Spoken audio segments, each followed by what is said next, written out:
بسم الله الرحمن الرحيم.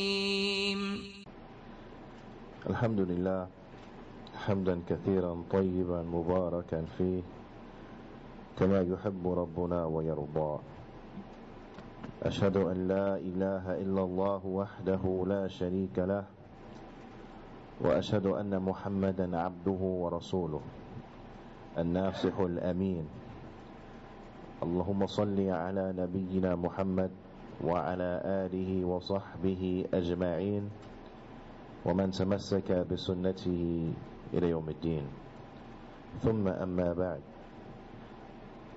We continue to go over the tremendous book that has been authored by the Fadilatul Shaykh Al-Allama Shaykh Salih Al-Fawzan Hafidhahullah Ta'ala, the book which is entitled Kitab Aqeedatut Tawheed, the book of the Aqeedah of Tawheed.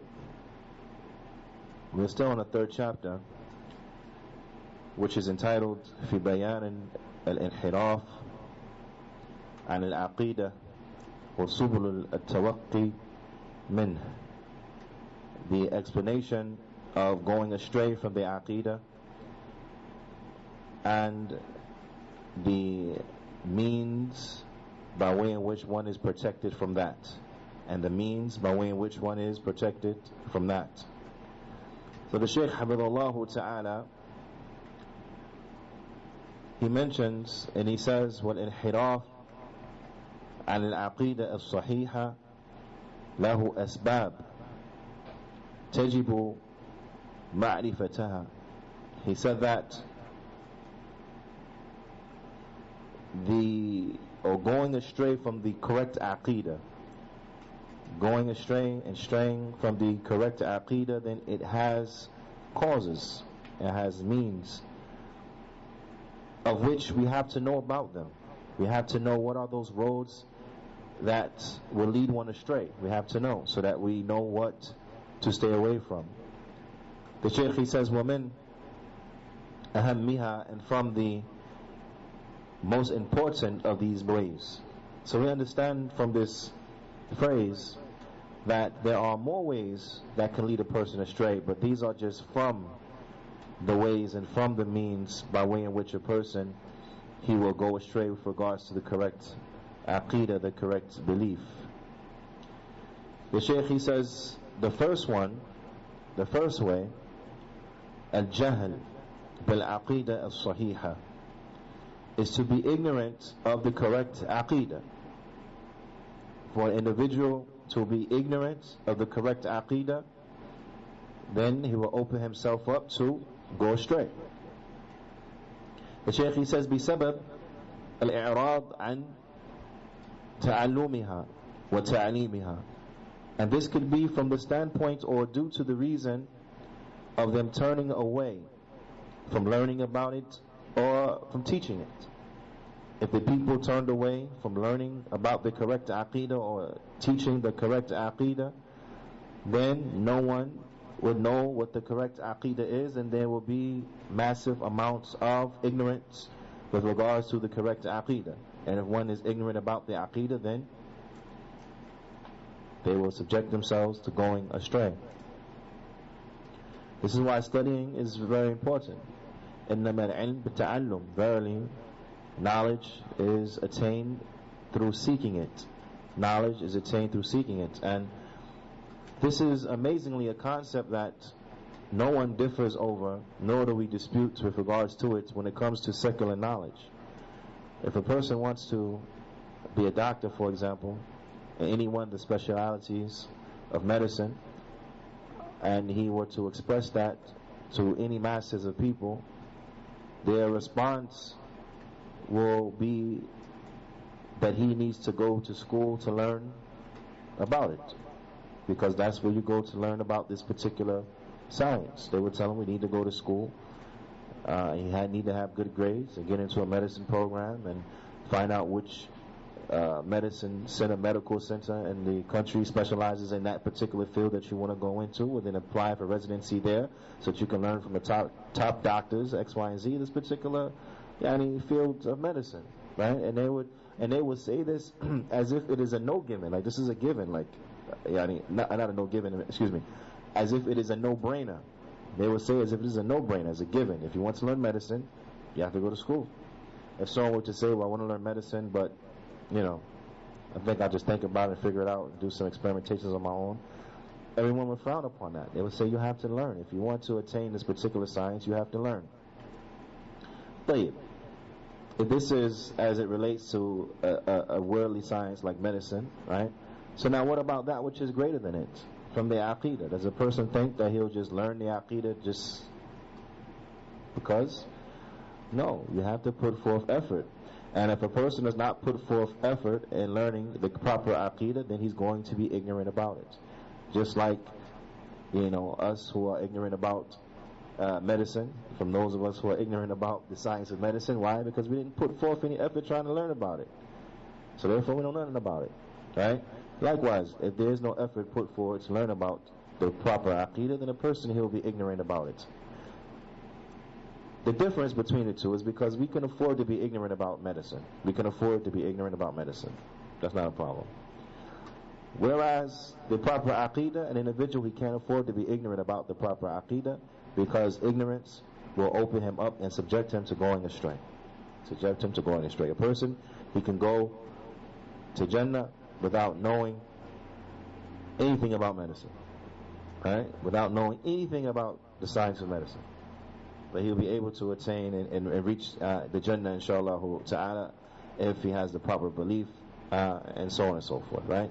Whereas if a person is devoid from knowing properly the proper belief, he can know whatever there is to be known about sciences and so on and so forth, but he will set himself up for loss, and it will prevent him from entering into the Jannah. Because if he doesn't know what is the right belief and he takes an erroneous belief, like believing that Allah subhanahu wa ta'ala has children, or believing that it is okay to worship things other than Allah subhanahu wa ta'ala, then this person, due to his lack of knowledge of the proper Aqeedah and the like, he will be prevented from the Jannah. He'll be prevented from the Jannah. As Allah ta'ala, He informs us that the one who makes shirk billah, na'am, faqad harram Allah alayhi Jannah, then Allah will make haram for him Jannah, because the person made shirk. He was upon a belief in the action of shirk, and that's what he lived upon and died upon and met Allah with. So therefore, there's no Jannah for him, right? So being ignorant about Aqeedah is not an option. It's not an option. But from those means by way in which a person will go astray is by being ignorant about the Aqeedah, either because they turn away from learning it or from teaching it. أو قل الاهتمام والعناية بها, or they have very little concern for it. They place very little importance and concern about the Aqeedah. They know that there's an Aqeedah that's correct and they should know it and so on and so forth, but they place very little importance about it, and they don't have a concern for it. And we see this articulated all the time when the people of innovation, especially when they have the audacity and the nerve to complain about classes about Tawheed. Why you people always talking about Tawheed? Why you guys always talking about Aqeedah? They talk about other things. Muslims are being killed here, Muslims are being oppressed there, and you guys want to talk about the Islamic creed. We have other things to speak about. Yes, Salaam. Naam. This is individuals who obviously don't understand the importance of the proper Aqeedah. These are individuals who obviously don't understand the importance of the proper Aqeedah, and they understand the importance of spreading and teaching the proper Aqeedah, because if the Muslims were upon the proper Aqeedah, these things of which that they're speaking about, from subjugation and these calamities and the like, would be removed if the Muslims had the proper Aqeedah. Naam. And if a person would like to look throughout the annals of history and to see an example of this, look back to the first generations. Look back to the first generations and so on and so forth. And look at the prosperity they were able to attain. Look at what Allah subhanahu wa ta'ala blessed them with. Right? And then look at the later generations and look at how they've been humiliated and subjugated and so on and so forth. But when we look now and we compare both of these generations, we find that that the early generation, you found amongst them that a greater percentage of the masses of the Muslims understood and had the proper Aqeedah. And if you look at the later generations, then you see that the vast majority of the Muslims don't understand the proper Aqeedah. So much so that Shaykh Albani, rahimahullah ta'ala, he mentioned that the majority of the Muslims don't even understand the meaning of La ilaha illallah. The majority of the Muslims don't understand the meaning of La ilaha illallah. This is the first pillar of al-Islam. This is the first pillar of the 5 pillars of Islam. If a person doesn't know what does ashhadu an la ilaha illallah mean, subhanallah, how is his deen going to be rectified? How is his situation going to be enhanced and bettered? He doesn't even know what the shahada means. What kind of quality of Islam could he really have? And he don't know the meaning of the shahada. So in any event, you find that also what would lead individuals to being ignorant about the Aqeedah, the proper Aqeedah, would be due to them not placing a great importance upon it, nor having a concern for it. The Shaykh, he says, حَتَّى يَنْشَأَ جِيلٌ لَا يَعْرِفُ تِلْكَ الْعَقِيدَةِ. He said, until there comes a generation who doesn't know about this Aqeedah. Until there is a generation that comes about and they don't know about the correct Aqeedah. وَلَا يَعْرِفُ مَا يُخَالِفُهَا وَيُضَادُهَا. Nor do they know that which goes against it and that which contradicts it. They don't know what the proper Aqeedah is, nor do they know that which opposes it and that which contradicts it. نعم. فَيَعْتَقِدُ حَقْ بَاطِلًا وَالْبَاطِلِ حَقًّا. So therefore they will believe that that which is true is in actuality wrong, and that which is wrong is in actuality true. Why? Because they don't know what the proper Aqeedah is, and they don't know that which is different from it, or that which opposes it. كما قال عمر ibn Khattab radiyallahu ta'ala anhu, as Umar ibn Khattab radiyallahu ta'ala anhu, he said, and this statement needs to be written down and memorized, inshallah ta'ala. Umar radiyallahu ta'ala anhu, he said, إنما نعم إنما تنقض أولي الإسلام عروة إذا نشأ في الإسلام من لا يعرف الجاهلية. He said, verily you will find a deficiency and the erosion of the characteristics and aspects of Islam, characteristic by characteristic, if there comes about a generation who, or if there comes about a people in Islam who don't know about Jahiliyyah, right? That you will find that the Islamic characteristics, and they will go away characteristic by characteristic, if there comes about a generation and a people who attach themselves to al-Islam, but they don't know what is Jahiliyyah. Now, the statement is tremendous, because if an individual, if he doesn't know what is incorrect, he wouldn't have the ability to avoid it. He wouldn't have the ability to avoid that which is incorrect. He wouldn't know what to run away from and what to not accept. But he may accept things that are incorrect because he doesn't know that they're incorrect. If he doesn't know what Jahiliyyah is, he may accept certain aspects of Jahiliyyah and thinking that is Islamic. But he doesn't know. This is actuality from Jahiliyyah. Now, and there are many examples of this. One example is like that which the Shaykh he mentioned today earlier, is people taking to nationalism, right? And of course racism and everything enters into that as well, right? But let's look at it from a standpoint of nationalism, a standpoint of nationalism. You have individuals who greater identify with their national origin than they do the deen. When the reality of it is that no matter what country we may be from and what color our passport is, the reality of it is that we're Muslims first. We're Muslims before anything We're Muslims, and that's what we should be proud and happy about. But you have individuals who will put that to the side, right? And they look more at where you're from. Oh, but you're from my land, or you're from this land, and so on and so forth. And they find a connection and a camaraderie based upon that and that alone. Not realizing, and they may think that this is perfectly fine. I'm just expressing love and showing love to my countrymen, and so on and so forth. Not realize that this is from Jahiliyyah. This nationalism is from Jahiliyyah. You have, unfortunately, some Muslims in their ignorance who will even take a precedent, what do you say? They would prefer, right, a person who's from their country over a Muslim from another country, even though that person that they're preferring, who's their countryman, may be a kafir. Right? And this is Salaam. This is from Jahiliyyah. This is not from Islam. This is from the ways of Jahiliyyah. People taking pride in their nation. Likewise, from racism. All of this is from Jahiliyyah. People being racist against others. Right? This one, he comes to marry this particular sister, and the first thing he's looking at, where's he from? Is that the first question you should have? If a man comes to you and he asks you for your daughter, where's he from? That's the first question? No. The first question, what is he on? What's his deen? Right?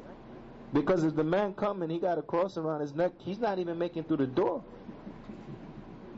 You know what I mean? And he comes, he's Muslim, mashallah. The question is not where is he from.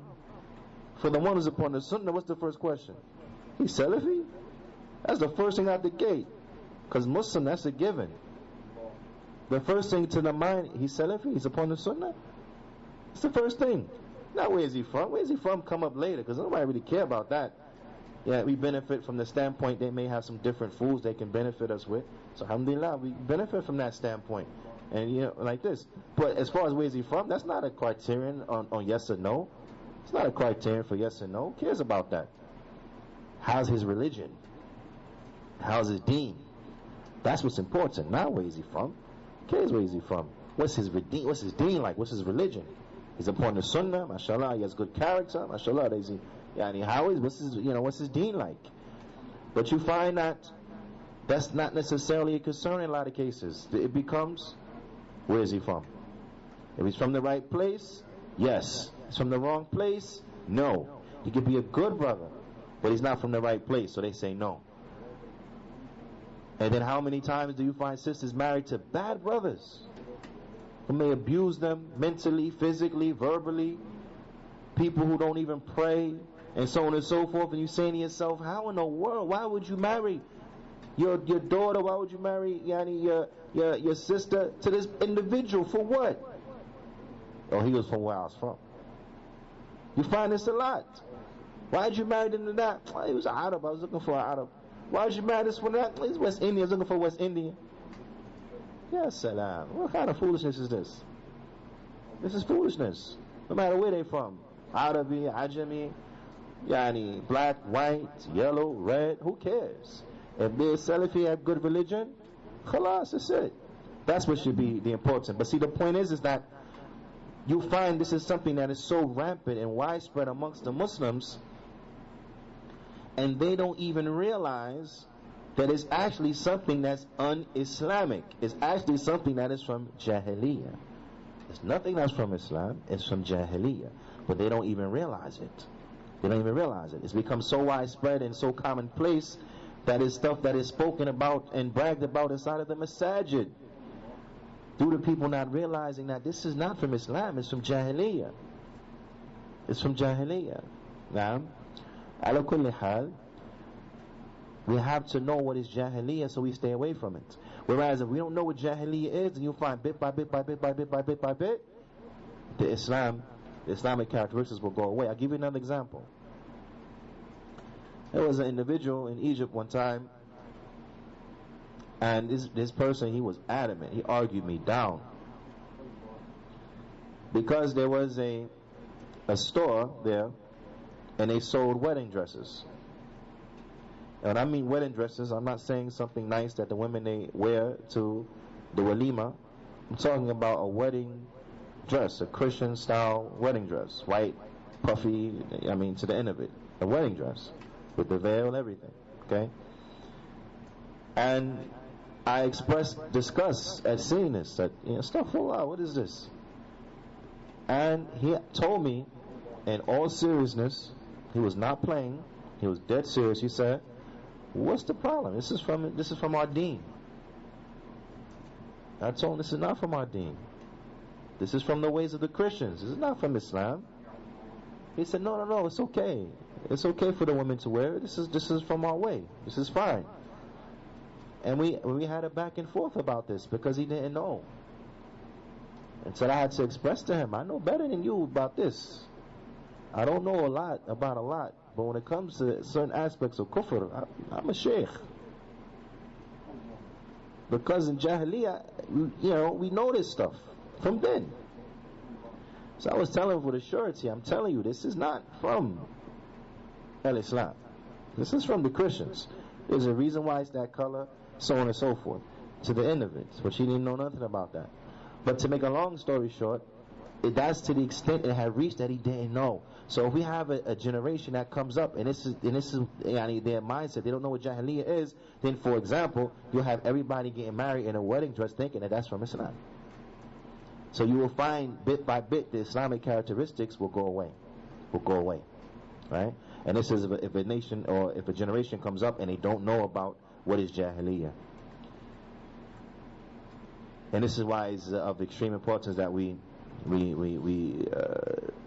educate ourselves and our families with regards to what is the proper aqidah, what is the right thing to do, and also inform them what is the wrong thing to do so they know what to stay away from, so that they may avoid that which is wrong and do that which is right.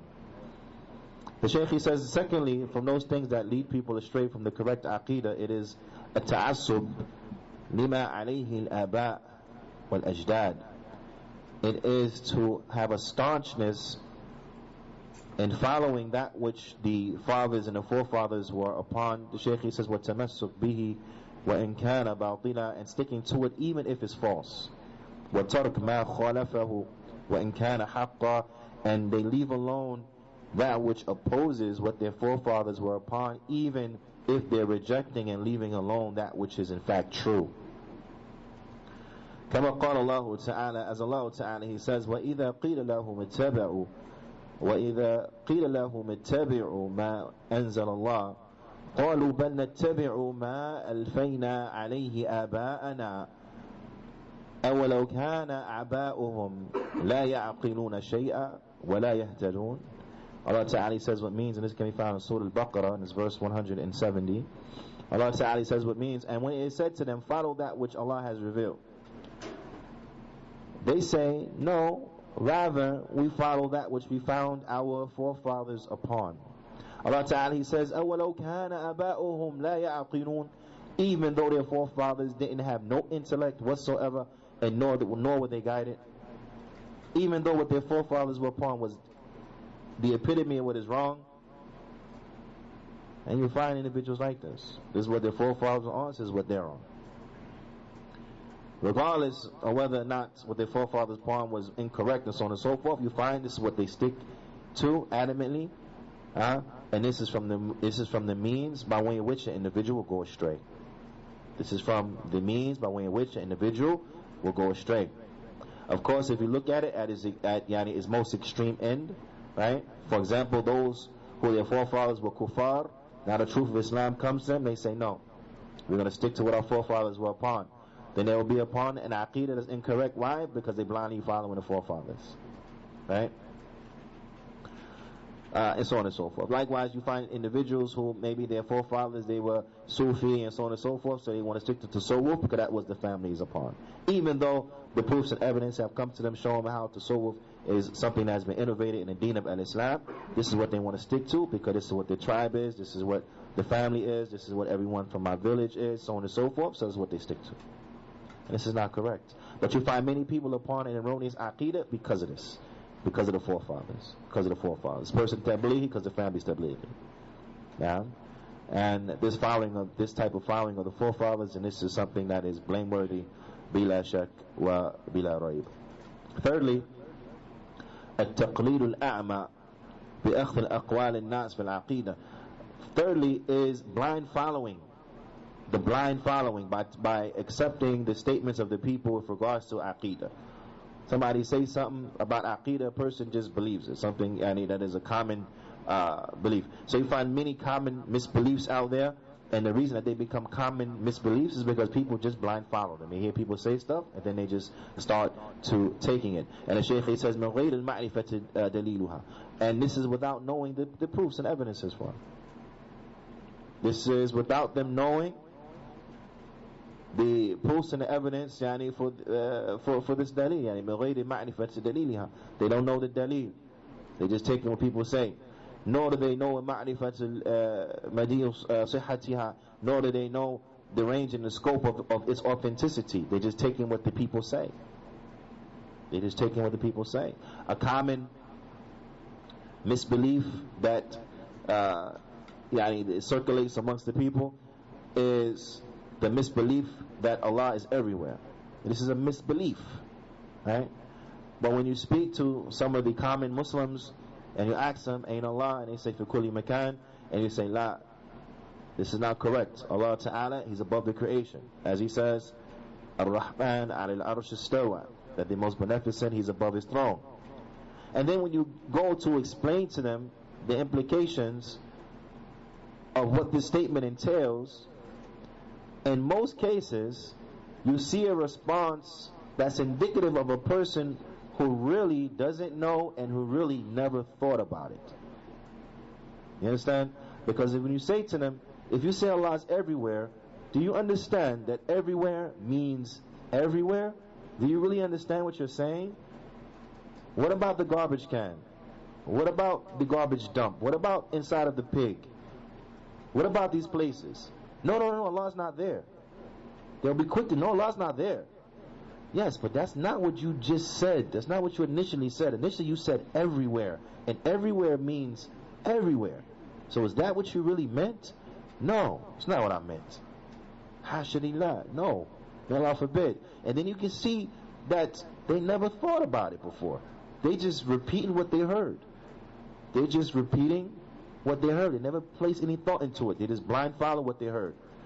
And this is how people can go astray from the proper Aqeedah. Just repeating what you hear and without knowing any proofs or evidence for that particular thing, and you just saying it, ma'am, and not knowing the scope and authenticity of the proofs and evidences, and people just say stuff. How many people take erroneous beliefs based upon a unauthentic hadith?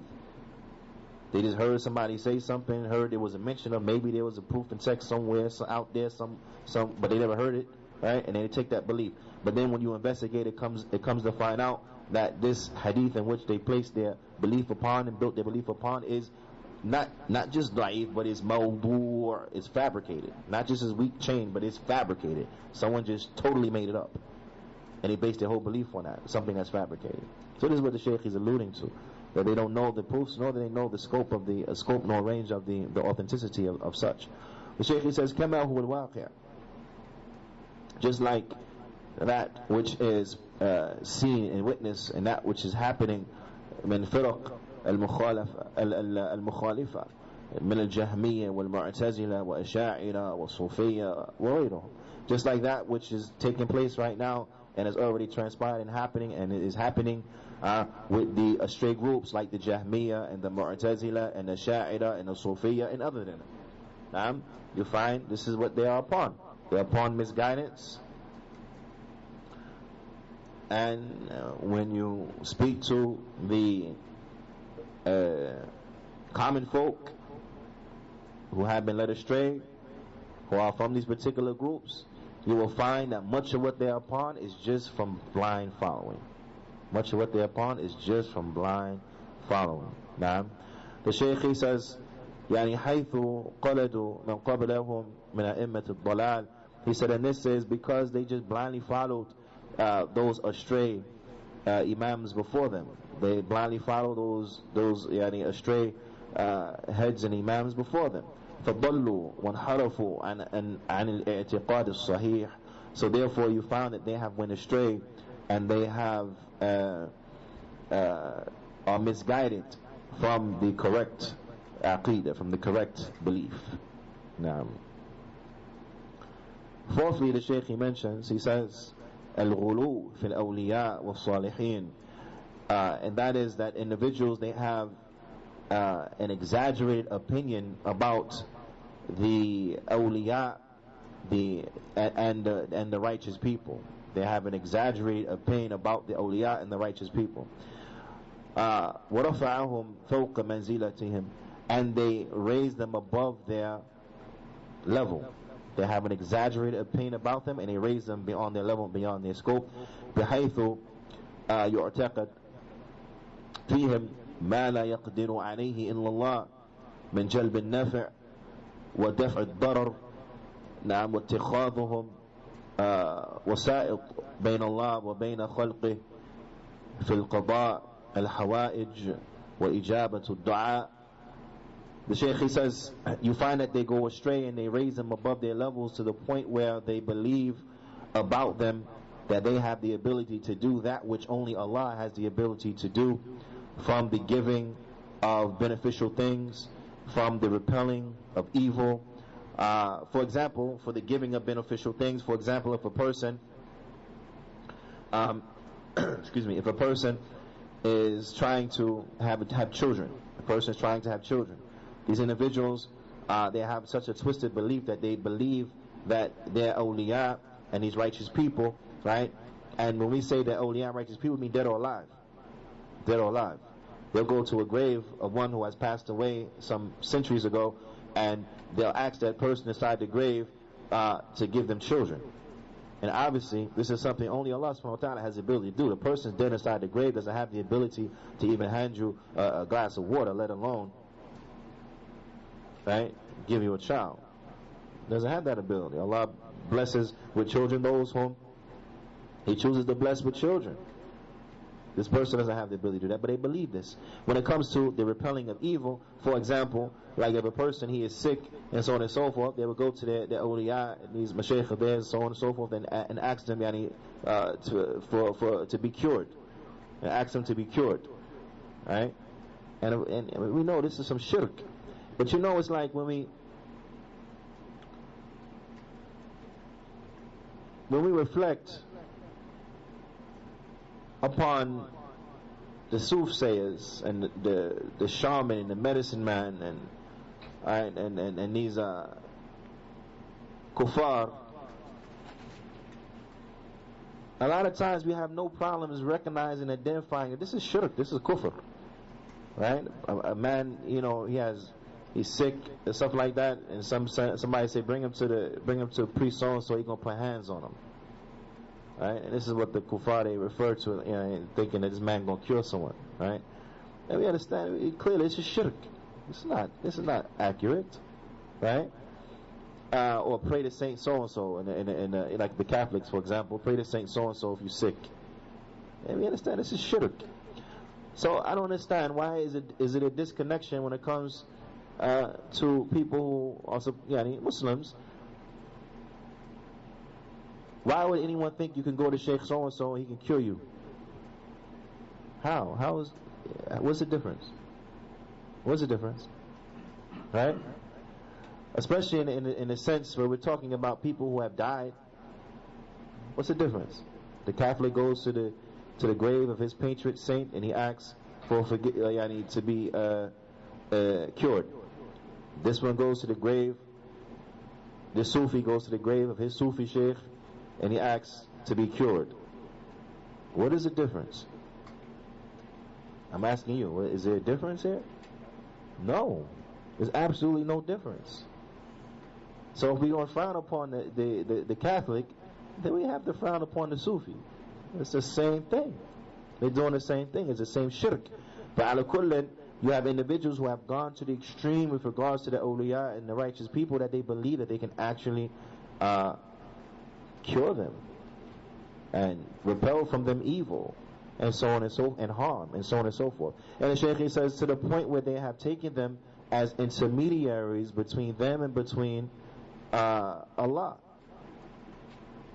with regards to the answering of dua, and with regards to the fulfilling of things that are needed, to giving them that in which they're looking for and that which they need. They believe these individuals have the ability to do that. Now, and this is complete madness, but it stems from them having a exaggerated belief in the righteous people. The Shaykh, he says, حتى يؤول الأمر إلى عبادتهم من دون الله, until the affair, it translates into them worshipping these individuals instead of Allah. Worshipping these individuals instead of Allah. We saw how the shaitan, how he has gotten the Catholics and the Christians and everyone, all these kuffar, to where that they're at, where they're worshipping other than Allah subhanahu wa ta'ala. And when you look back and you see why did they have an exaggerated belief, or why did they doing this, you find that they have an exaggerated belief with regards to these individuals. They have an exaggerated belief with regards to these individuals, which led them to what? To misbelieving and having erroneous beliefs. So having exaggerated beliefs is from the ways in which a person, he will go astray from the proper belief.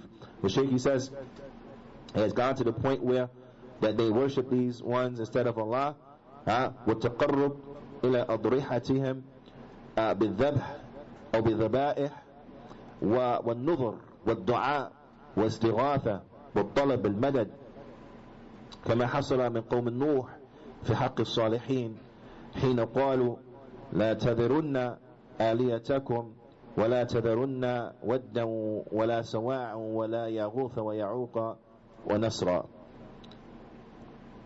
The Shaykh, he says, they have gone to the extremes with regards to these individuals, to the point where it's translated into them worshipping them and seeking to draw near by slaughtering things at their altars and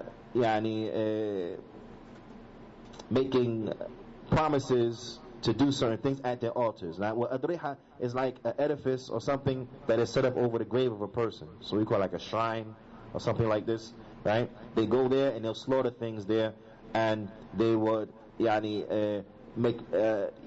nadhr, they would make promises that they would do such and such to the one who's dead at this place, and they will make dua. They will supplicate to the one who's dead there, and they will call upon that one in times of peril or in situations of extreme need. They will call upon that dead person to help them out, and they would seek from them help and support, and so on and so forth. As Allah subhanahu wa ta'ala, He informs us about the people of Nuh, when they went astray with regards to the rights of the righteous people amongst them, and when they went astray to the point where Nuh alayhi salam, he was trying to call the people to Tawheed and to worship Allah ta'ala alone, and in response, his people, they came up with this plot and this propaganda to go around to the people, telling them, as Allah Ta'ala informs us, لا تذرن آليتكم, do not forsake your gods, do not forsake your gods, do not forsake Wadda, do not forsake Wad, because Wad, he was a name of one of the righteous ones. Do not forsake Wad, wala Sawa'a, and do not forsake Sawa'a, and do not forsake Yaghuth, and do not forsake Ya'uq, and do not forsake Nasr. Don't forsake these idols of yours, don't forsake these gods. And these are names of individuals who were righteous ones who had passed away from before. These ones themselves, they were righteous. They were righteous, right? What happened was after their death, the shaitan, he came to them and he told them, you should erect statues in their remembrance so that you could remember what they were upon from righteousness, and this will be an inspiration to you to also excel and be righteous. So they did that, and then time had went on, and the generation became unaware of why these statues were there, and they began to question and have inquiries. Why are these statues here? What are these statues all about? The shaitan, he came back to them and he said, your forefathers used to worship them, and this is how shirk it came into the world. But when one looks at this, right, one of the things that really jumps out and we look at is the issue of how the shirk, it came inside the world from images for remembrance. right? Images for remembrance. And then you have people, they got the big picture album, photo album, right? And all kind of photos from when they was a baby to when they lost their first tooth to when they learned how to ride a bike, to the end of it, right? And then when you ask them, why you got all these pictures right here like that for? In Islam, pictures is haram. Why you have all these photographs? What do they tell you? For remembrance, so we can remember. Right? Everything starts somewhere. So again, what's the difference? Is this not how the people of Nuh began with their shirk, making images for remembrance, and it didn't lead to what it led to? Ala kulli. These are things we need to contemplate over, inshallah ta'ala. This ayah, it can be found in Surah Nuh in its verse 23.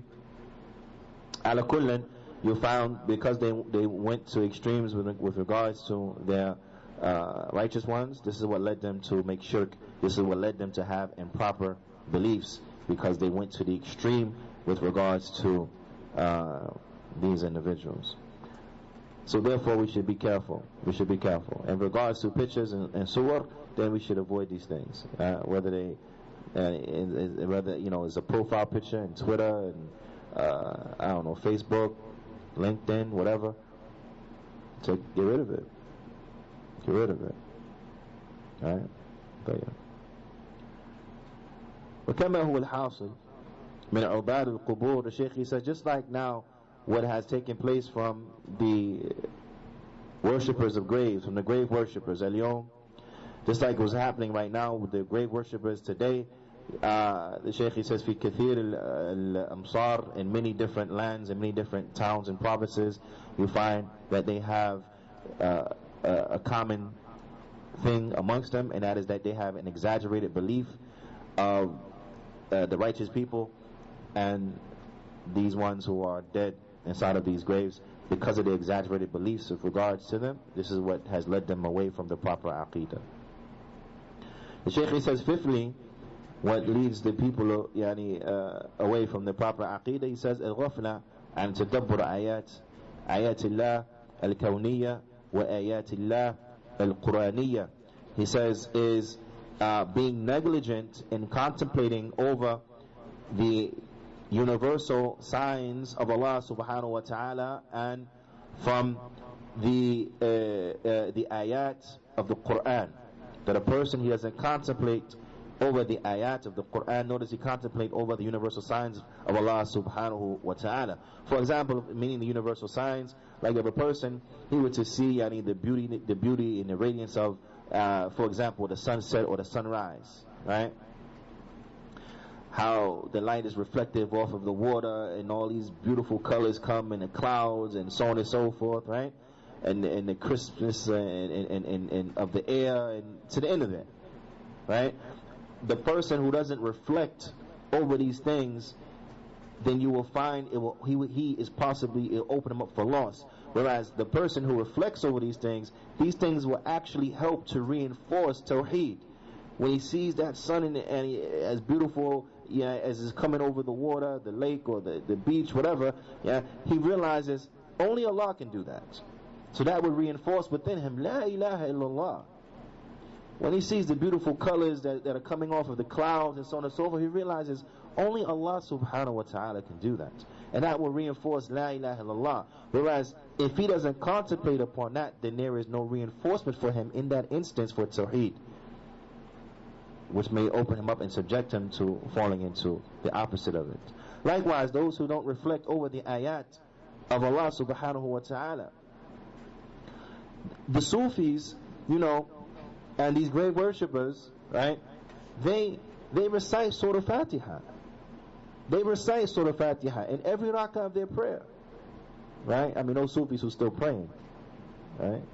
But some of them think you reach a level you don't got to pray no more. But those ones who pray, they recite Fatiha. But yet they will still go and they would pray to the ones who are dead in the grave and make istighatha and seek help in times of peril and ask for assistance from person dead in the grave.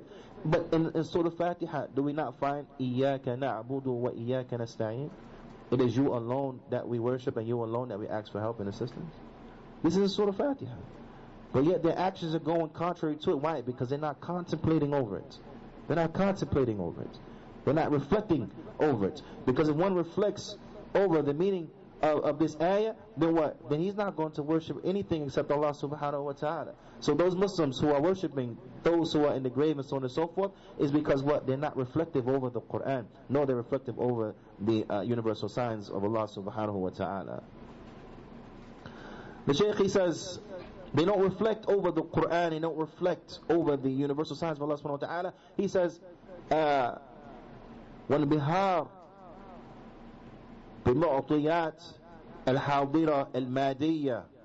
There's another that's very important, in that they're also dazzled and they're mesmerized by, for lack of a better translation, modern technology. They're mesmerized by modern technology. The Shaykh says, حَتَّى ظَنُّوا أَنَّهَا مِن مَقْدُورِ الْبَشَرِ وَحْدَ, until they believe that all of these things are only by the ability of human beings only. That all this is by human effort only. You understand? Whatever that modern feat may be, whether it be the Suez Canal, right, the Great Dam, whatever it may be, right? They believe, oh, this is by human effort. They're so mesmerized. Look at the technology. Right? Look at the computer. Look at the processing system on this, and look at that, and look at this, and look, and we can send a probe to Mars, and right? And they become so mesmerized by this that they place what? More importance in this and reflecting about stuff like this, and not reflecting on the Qur'an, not reflecting on the universal ayat of Allah subhanahu wa ta'ala, and which leads them to believe that they're really doing something, that all of this is by human effort only. All of this is by human effort only. Right? This is what leads people astray. How many times you find people that can tell you the inside and out of this processor, that processor, this operating system, this form of technology, this new high-tech engine, and so on and so forth, and they're so mesmerized by the accomplishment of the modern man. And then when but the same individual will have tremendous and heinous mistakes in Aqeedah. Tremendous and heinous mistakes in Aqeedah. And it puts so much just on the people. So, oh look, they can clone things and this and that and so on and so forth. Ya Salaam, thinking that this is from the efforts of the human beings alone. The Shaykh, he says, وَصَارُوا يُعَظِّمُونَ الْبَشَرِ. He says, so you find that they become of those who they praise the human beings beyond his scope. They praise human beings. When you ask, when you speak to the individuals who are atheists and so on and so forth, right, and they try to rationalize why they're atheists and so on and so forth, what is it that they point you to? They point you to advancements in modern technology. Well, look what human beings can do. We split the atom. You see what happened when we did that? We did this, we did that, we. That's all you hear. Human beings is like this, human beings like that, human beings went to another planet, human beings stepped on the moon, human beings left a flag on the moon, and all this type of stuff. Human beings sent a satellite, human beings went past Pluto with the satellite or whatever rocket ship, I don't know what you call it thing, man, you know what I mean, right? And all this stuff, and then they say this is all human effort, and this is why humans can do all this, and not realizing a tremendous thing. So you find that they glorify human beings beyond what is due for them. وَيُضِيفُونَ هَذِهِ الْمُعْثِيَاتِ, and that they attribute these things إلى مجهود أو مجهوده واختراعه وحده, and they attribute these things to the human efforts and the human invention and inventiveness and so on and so forth. كما قال قارون من قبل. This is just like Qarun, he said from before. Qarun, this is the one who had so much wealth that they said that just the keys, not talking about the wealth itself, but just the keys to the storage places where he stored his wealth will be difficult for strong men to carry. Just the keys. Okay? And what did Qarun, in his arrogance, what did he say? As Allah Ta'ala informs us, قَالَ إِنَّمَا أُتِيتُهُ عَلَى عِلْمٍ عِنْدِي. Qarun said, I got all this because of some knowledge I got. That's what he believed. I got all this because of some knowledge I got. Subhanallah. The Shaykh says, وَكَمَا يَقُولُ الْإِنسان. And just like the human being, he says, هَذَا لِي. This is for me. I came up with this. The human, right? That's what he said. I came up with this. The Shaykh, he says, إِنَّمَا أُتِيتُهُ. As Allah Ta'ala informs us, his statement, he said, إِنَّمَا أُتِيتُهُ عَلَى عِلْمٍ. That verily, I got it, because of some knowledge that I got. I got this because of some knowledge I got. The Shaykh says, وَلَمْ يَتَفَكَّرُوا وَيَنْظُرُوا فِي عَظْمَةٍ. He said, but they don't look and they don't reflect on the azmah, on the azmatin. They don't reflect upon the bone. Right? They don't reflect upon the bone.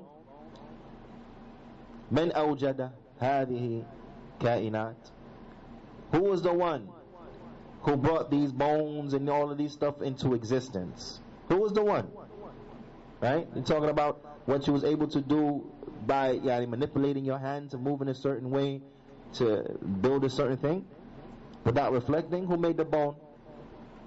And those materials. Who made those materials? Those supplies. Who made those supplies? Right?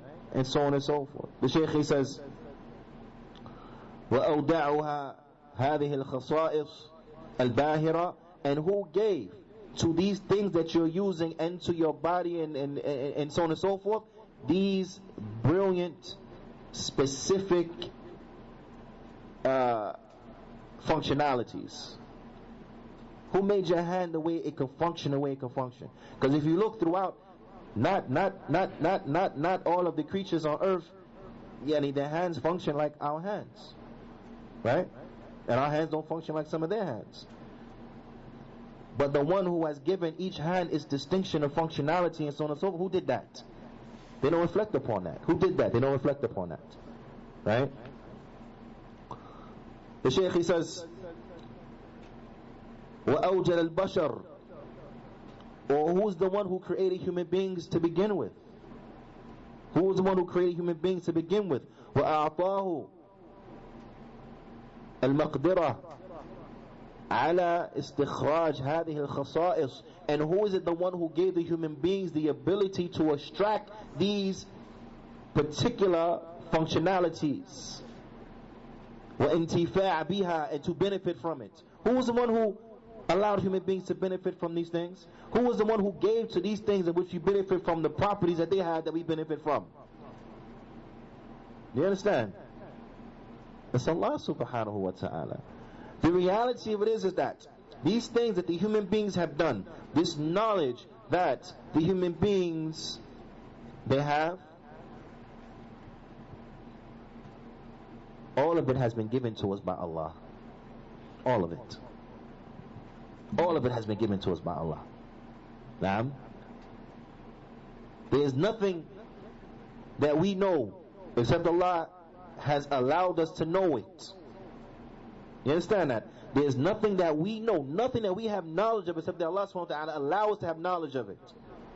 So those ones from the Manhattan Project that split the atom is because Allah ta'ala allowed them and gave them the knowledge to do that. They just didn't make that up for themselves. They just didn't do something Allah didn't want them to do. What they have done, Allah allowed them to do it. It was knowledge that Allah subhanahu wa ta'ala allowed them to have.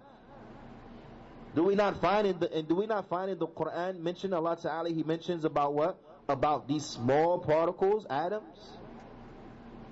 Is that mentioned out there? Allah Ta'ala has informed us about all of these things. So this knowledge and this ability is what has been granted to us by Allah Subhanahu wa Ta'ala. So you pull your phone out your pocket, right? And you got the GPS and so on and so forth that's linked to a satellite, right? That see where you at and all this stuff like this is what is by the permission of Allah subhanahu wa ta'ala. Allah ta'ala, He has given us the ability to do these things. Allah ta'ala has given us the knowledge to do these things. These things are from Allah subhanahu wa ta'ala. Period. What's the proof? The proof is Allah ta'ala, He says, وَاللَّهُ خَلَقَكُمْ وَمَا تَعْمَلُونَ. Allah has created you and what you do. Allah has created you and what you do. You understand? And this is important for us to to reflect upon the likes of these things. Allah subhanahu wa ta'ala, He says, أَوَلَمْ يَنْظُرُوا فِي مَلَكُوتِ السَّمَاوَاتِ وَالْأَرْضِ وَمَا خَلَقَ اللَّهُ مِنْ شَيْءٍ. Allah ta'ala says, do they not look at the dominions of the heavens and the earth and the things that Allah has created? They don't look and contemplate over these things, right? Allah Ta'ala, He says, Allahu alladhi khalaqa as-samawati wal-ard wa anzala min as-sama'i ma'a fa akhraja bihi min ath-thamarati rizqan lakum. Allah Ta'ala, He says, and Allah is the one who has created the heavens and the earth, and He has sent down from the sky water, and He brings forth by way of it vegetation, provisions for you. وَسَخَّرَ لَكُمُ الْفُلْكَ, and He has subjected and made the boats as service for you. لِتَجْرِي فِي الْبَحْرِ بِأَمْرِهِ, so that you may travel and traverse in the sea by His command. The boats, Allah Ta'ala has given us that as what? As a bounty. He has made it of service to us. You see, this word sakhara, He has made it as service for you, something you can utilize as a service. In other contexts, you understand something that Allah Ta'ala has subjected it to you. Allah Ta'ala informs us in the Qur'an that He has subjected the animals to the human beings. Do you understand that? Allah has subjected the animals to the human beings. If Allah did not subject the animals to the human beings, do you really think is any one of us right now that be eating beef? I'm dead serious. Do you really think there's any one of us that will be eating beef? As strong and powerful those animals are.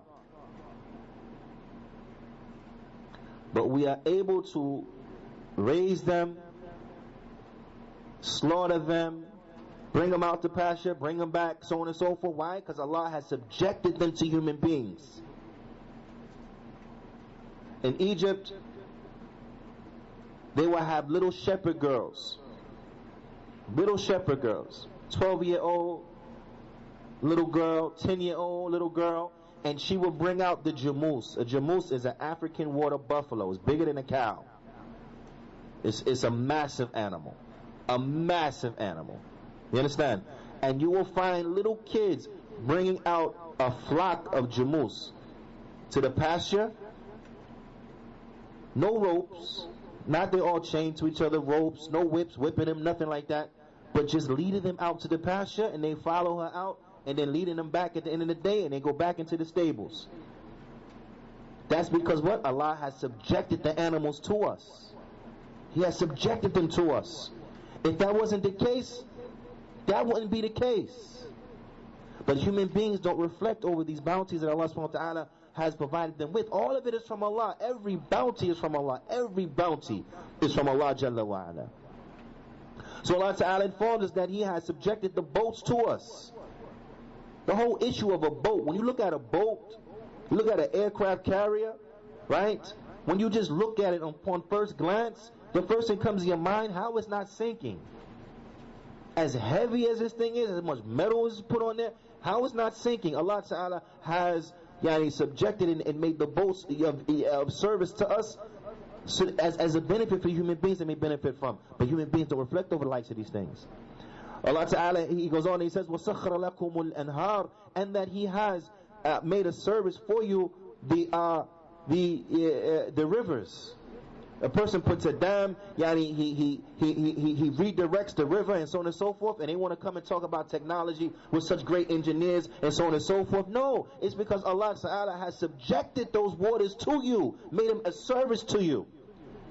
You then wasn't able to make that canal and to make the dam and to make reservoirs and flow from it and so on and so forth because you have it like that. No, Allah Ta'ala, He has subjected it to you. But people don't reflect over these things. They think it's because of what they have accomplished. No, it's what Allah has provided you with. Allah has created you and what you do. Allah Ta'ala, He says, وَسَخْرَ لَكُمُ الشَّمْسِ وَالْقَمَرِ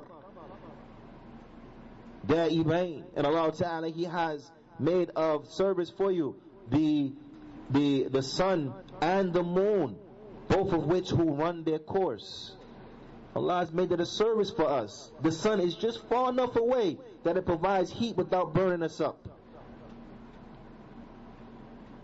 Allah has subjected that for us. And the moon, Allah has subjected the moon and made it as of a service for us. وَسَخَّرَ لَكُمُ اللَّيْلَ وَالنَّهَارَ, and Allah Ta'ala, He has made the day and the night as service for us. The daytime where we seek our provision, and the nighttime where we seek our rest. These are things that what? These are things that are of service to us. These are things that are of service, that Allah Ta'ala has made a service to us. وَأَتَاكُم مِّن كُلِّ مَا سَأَلْتُمُوهُ, and Allah has given you everything that you ask for. Is there any aspect of the human existence that we need to survive except that Allah has given it to us? Everything we need to survive, Allah has given it to us. Everything. Everything. From the way in which our eye works, how it expands and contracts based upon light conditions and so on and so forth, that Allah has given that to us. The ability to hear, to see, to smell, and so on and so forth, Allah Ta'ala has given that to us. The ability to have children, and so on and so forth, Allah Ta'ala has given that to us. Just think about the ability to have children. If Allah took away from human beings the ability to have children, what will happen? There will be no more human beings after the last person has died. That's it. But Allah Ta'ala has given us what we need to survive. The intellect in which the person has, Allah Ta'ala has given that to human beings. The adaptability of human beings throughout different climates and so on and so forth, Allah Ta'ala has given that ability to the human beings. You take people straight up from the middle of the inner cities and you put them in the wilderness and so on and so forth, they will figure out certain ways to get by. Allah Ta'ala has put that inside of the human beings and blessed them with that. Allah Ta'ala has given the human beings everything that they have asked for. Everything that they need to survive and thrive, Allah Ta'ala has provided the human beings with that. Allah Ta'ala, because these are just some of the things, these are just some of the benefits and the bounties of Allah Ta'ala. Allah Ta'ala, He ends off this ayah by saying, وَإِن تَعُدُّ نِعْمَةَ اللَّهِ لَا تُحْصُوهَا, and if you were to try to count and enumerate the bounties of Allah, you will never be able to do it. You'll never be able to enumerate them. They're too many, beyond your scope. There's so many blessings, they're beyond your scope. You can't count them up. You can't count them up. You don't know enough math. You see? And this can be found in Surah Ibrahim in its verse 32 to 34. Ala kulli hal, when we reflect and we look upon this, then we realize that we have to be thankful to Allah subhanahu wa ta'ala, because everything that we have from bounty is from what? Is from the blessing of Allah ta'ala. So when he understands this, then he realizes that it makes no sense to put all of this inside human beings. Like all of this is from humans and so on and so forth, so we don't have to look and reflect upon the verses of Allah. We don't want to look and reflect upon the Qur'an. Why? Because of modern technology. Ya Salaam. All of this is because what? Because of what Allah Ta'ala has provided you with. But when a person, he gets mesmerized by the modern technology and he turns away from reflecting upon the Qur'an and the Sunnah, then you find and he turns away from reflecting upon the universal signs from Allah subhanahu wa ta'ala. This is how people what? Go astray. That's how people go astray from the proper aqidah. The Shaykh, he says, sixthly, أصبح البيت في غالب خالية من التوحيد السليم أو من التوجيه عفوا من التوجيه السليم. He said, and you find, sixthly, what will lead people away from the right aqidah is that that the household is devoid of proper direction. The household is devoid from proper direction, right? Because human beings aren't born knowing stuff, right? Right or wrong? Human beings aren't born knowing stuff, but you have to what? You have to teach them, and you have to instill within them and the like. You have to teach them, and you have to educate them about the Sharia of Allah subhanahu wa ta'ala. Right? Khair. Just as the Prophet ﷺ, he said, كل مولود يولد على فطرة, that every مولود, every child, يولد على فطرة, then he is born upon his fitrah, his natural inclination to know that Allah exists and to worship Allah alone. right? But if this is not nurtured, and the proper guidance is not there, then you find that human being, he will go astray from his fitrah. As the Prophet ﷺ, he said, فَأَبَوَاهُ يُوَحِّدَانَ فَأَبَوَاهُ يُوَحِّدَانِهِ أَوْ يُنَصِّرَانِهِ أَوْ يُمَجِّسَانِهِ. So you find that it is his parents that will make him a Jew, or that will make him a Christian, or that will make him a Magian.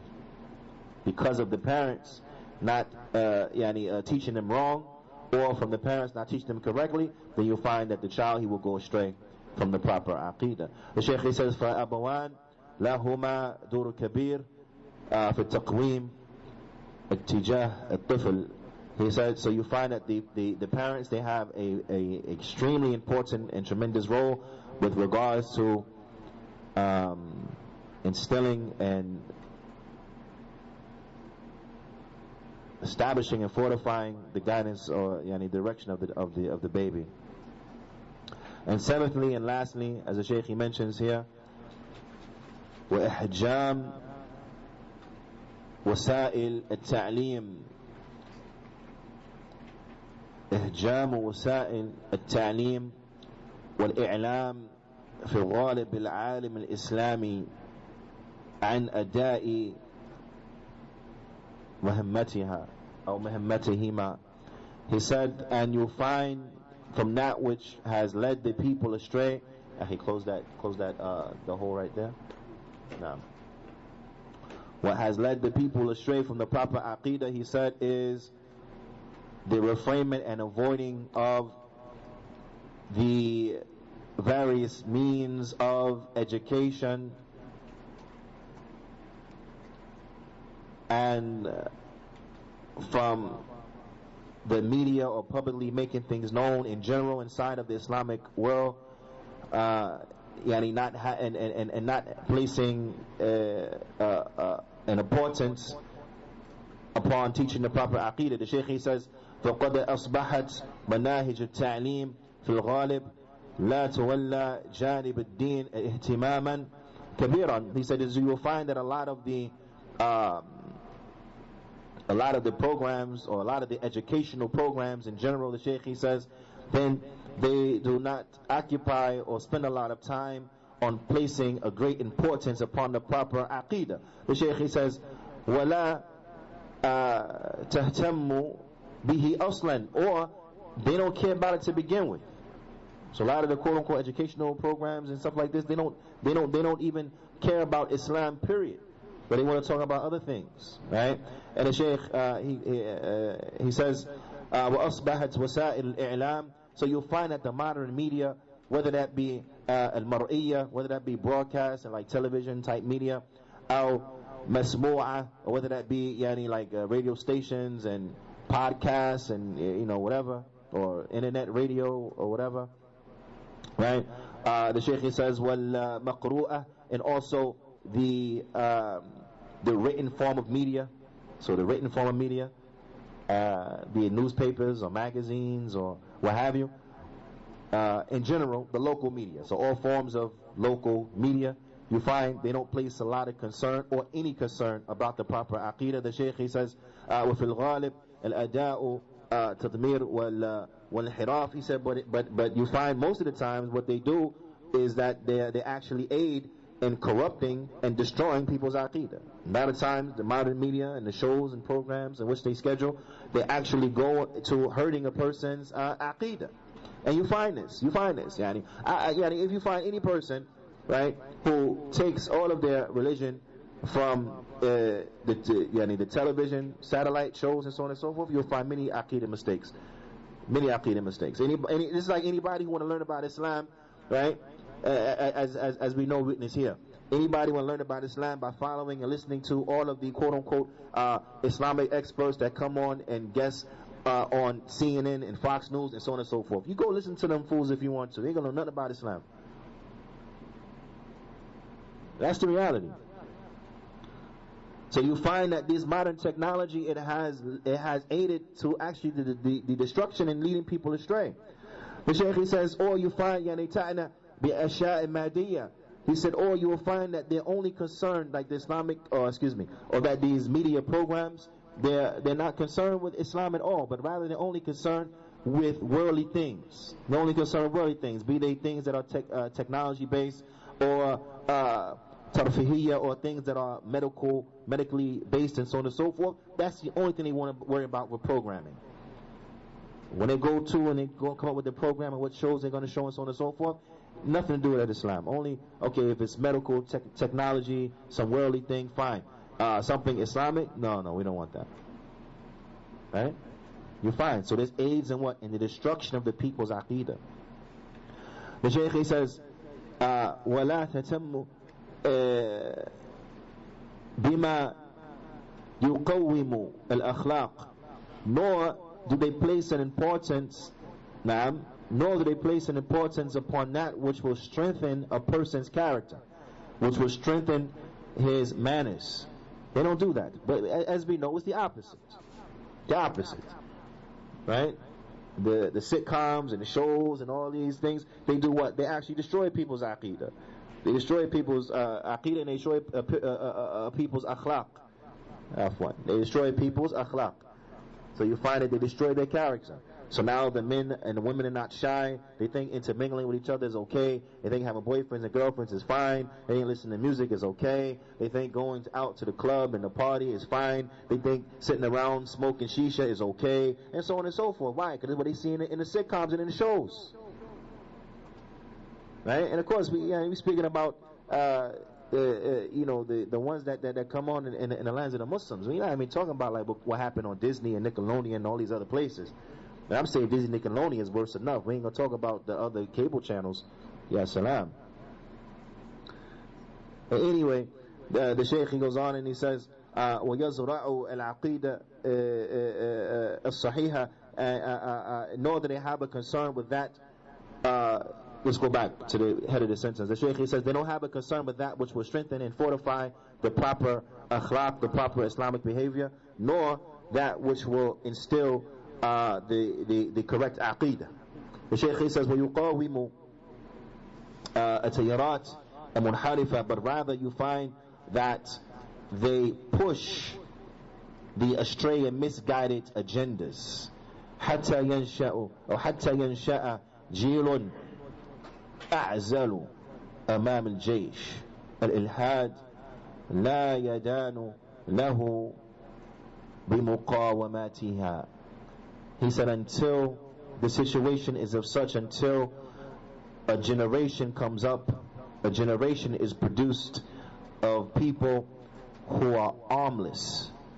They are armless in front of the armies of heresy and in front of the disbelieving armies, to the point that they don't have the ability to be able to overcome and to resist this onslaught.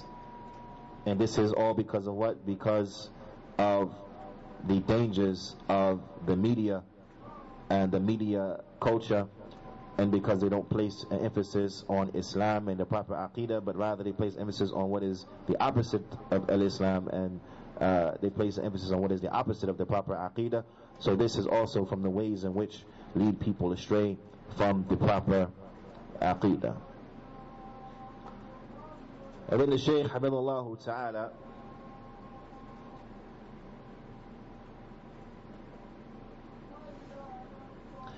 quickly, inshallah ta'ala, because we only have a little left to conclude the chapter, so I apologize and actually please bear with me. In conclusion, the Shaykh, he mentions now the ways in which to safeguard oneself from going astray. The Shaykh, he says it could be brought up as in summary in what follows.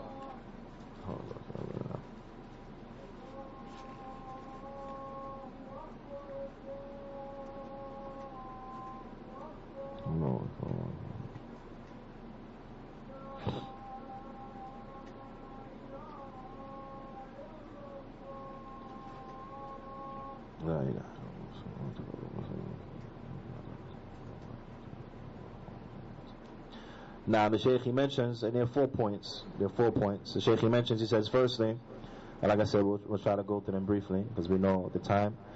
The Shaykh, he says, firstly, the way in which a person, he will safeguard himself from going astray, he says, is that he has to return to the book and to the sunnah. He has to return to the book of Allah Azza wa Jal, wa ila sunnati rasulihi sallallahu alayhi wa sallam, and to the sunnah of his messenger sallallahu alayhi wa sallam, لِتَلَقِّي الْإِعْتِقَادِ الصَّحِيحِ مِنْهُمَا, so that he may take the proper belief from the both of them. كَمَا كَانَ السَّلَفُ الصَّالِحِ, just like the righteous predecessors, they used to take their aqeedah from the book and the sunnah. And you will find that the last of this ummah, it will not be rectified except by that which rectified the first of this ummah.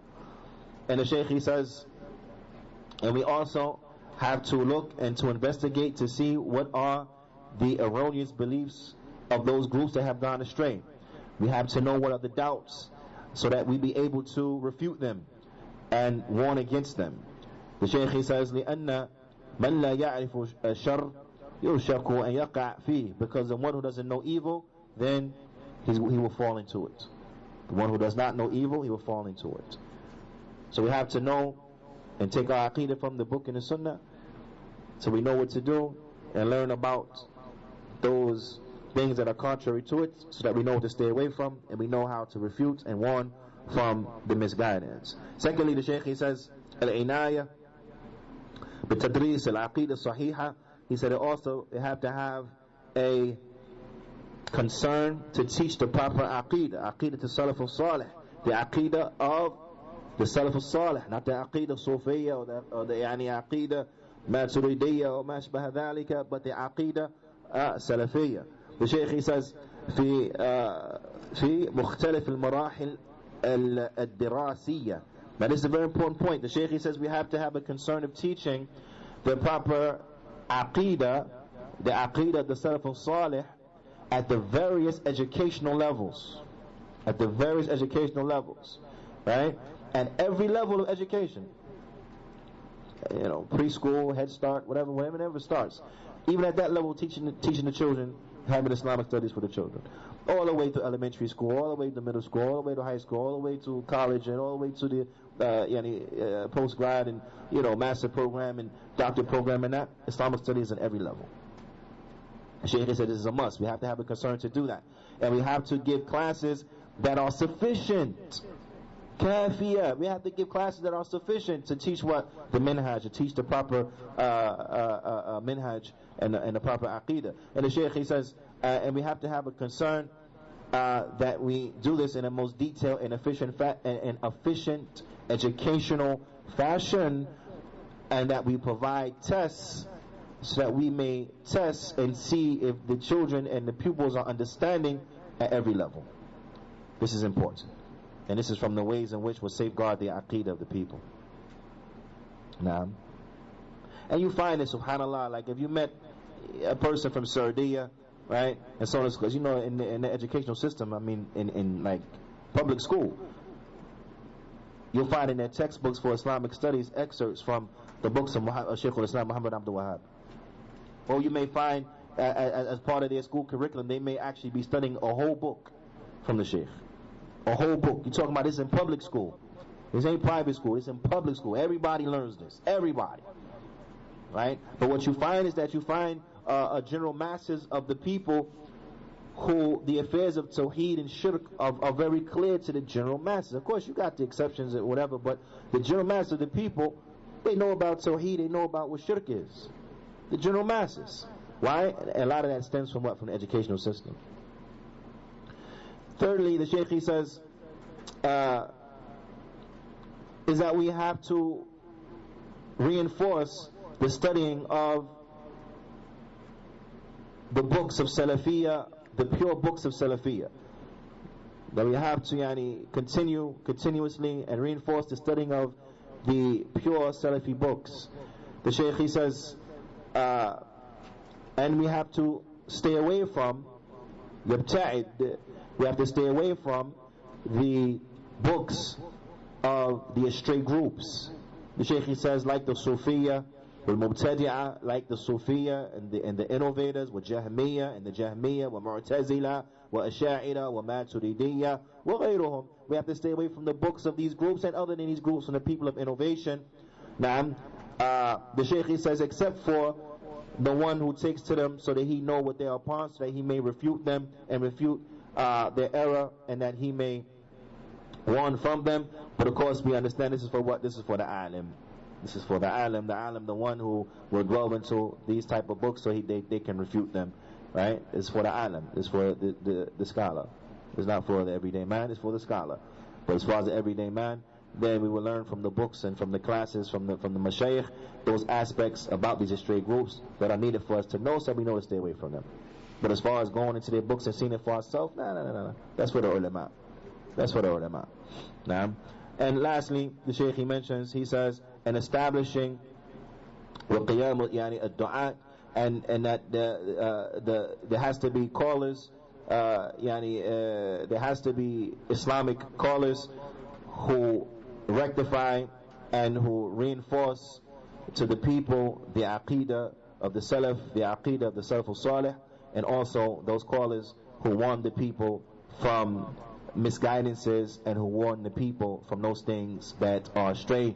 That this has to be also established, and the encouragement of that, and that is a point that yes, we need more du'at, we need more students of knowledge, so that they may call the people to that which is correct, which is just something to reflect upon for us as a people and here in the south of this country, and before the Muslims in general. How many of the youth are we encouraging to go study? How many of the youth are we helping to go away to study and to learn about the deen of al-Islam, in hopes that they will become assets and help to call the people and to educate and teach the people? How many of them are we actually helping and assisting in doing that? And that really says a lot. It really says a lot. But when you look about how many Muslims are present here in this county or in this state, right? And then you look at how many of the parents are helping their children go to secular universities. How many of the parents, right? And how many of the parents go to the extent where they, in trying to help the child, where they go overboard, right? And then they sign off on a student loan or something like this and commit haram, helping them chase something from this dunya, right? And then now, out of all these Muslims, all these Muslim families and all this Muslim population, I mean, talking about just here in this county or just here in this state, right? How many of the parents are actually trying to encourage their children to go away and to study in that? How many? Amongst the Salafy communities, how many of them are really encouraging the youth and trying to help the youth get accepted into Islamic universities and so on and so forth, or encouraging them to go and sit and learn with the ulama and so on and so forth? How many? How many? And I think the answer is quite clear when you just look at the du'at and the students of knowledge, how many they are as compared to how many Muslim professionals we have, either on the white collar or blue collar level. Then we see where the importance has been placed. But in any event, this is a vital tool to rectify the Aqeedah and to safeguard the Aqeedah and to safeguard an individual from having wrong beliefs and the like. فنكتفي بهذا القدر، وصلى الله وسلم على نبينا محمد وعلى آله وصحبه أجمعين، وجزاكم الله خيرا.